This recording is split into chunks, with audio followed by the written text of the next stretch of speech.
Day 57. So I had a very odd experience today. It's Mental Health Awareness Week and I was in the canteen at work and there were two girls sat at a table next to where I was stood perusing the drink section, and they must have been talking about some mental health issue before I got there, but as I kind of walked up to the fridge, I was actually quoted by one of the girls that was stood next to me. Now, I don't know if they even know that I work in the same building as them. There's about 600 of us in that particular building. And it must have been in response to whatever her friend had said. And she said, I'm following this guy who's making a video every day, and he described that as this, and quoted me, which was kind of a bizarre experience as I was stood right there. And I don't think she knew, and it was all a bit weird.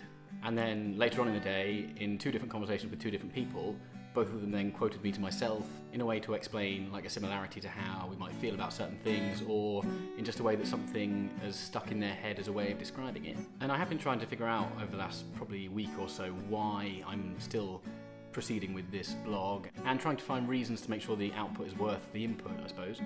And when I used to teach children, I remember giving an assembly about minds and ideas and how sharing of ideas works. And to help them understand, I assigned different ideas in my head to particular colours, and that the idea in their head might have a different colour. So if I share my idea of that particular thing, which might be a blue idea, they might have a yellow idea of the same thing in their head.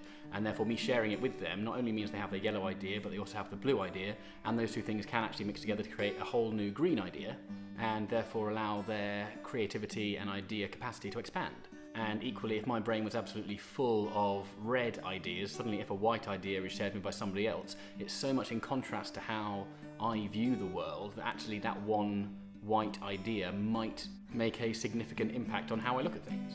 And that's kind of what happened today across those three different experiences, because it was either somebody else sharing back with me their version of something that I'd said or experienced, which gives me my experience and their experience and a kind of shared experience. And I suppose the positive output from that is that it helps me and it helps them. And that whole idea of quotes and the way that people word things got me thinking about any quotes that I've got that have stuck with me for a long time.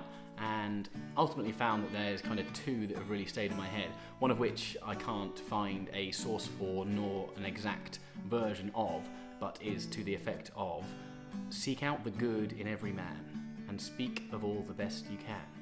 Then will all men speak well of thee, and say how kind of heart he be. Which I think is something that sticks with me, because if I try to find the positive in every situation, partially because of the route of life that I've taken to get here and I've had to look for positives and everything, but by constantly searching for positives and celebrating positives, some of the core values that I have about caring and loving and helping shine through. And the other one is a piece of advice from Hamlet, which is Polonius talking to his son Laertes, who is going back to France after leaving France during some trouble, and the trouble had come down, so he was going back. And Polonius, who's Laertes' dad, the last thing he says to him, after giving him shed loads of advice, including neither a borrower nor a lender be, is a big 30-line speech. But at the end of the speech, he has the lines, "And this above all, to thine own self be true. And it must follow as the night the day. Thou canst not then be false to any man." Then he says goodbye, he gets on the boat and leaves. And again, I think I connect to that because it is so encompassing of my ideas of integrity and honesty and responsibility that kind of allow me always to be myself in situations and to follow my instincts and not necessarily follow the crowd, which have led me to do some of the best things I've ever done. And of course, neither Geoffrey Chaucer or William Shakespeare would have had that intention when they coined those particular phrases. And I suppose ultimately ideas are infinite, and you never know what sharing it might end up meaning. So they were my musings from today, and it's been a pretty standard, relatively happy day. And looking forward to the rest of the week, so share, subscribe, and I'll see you tomorrow.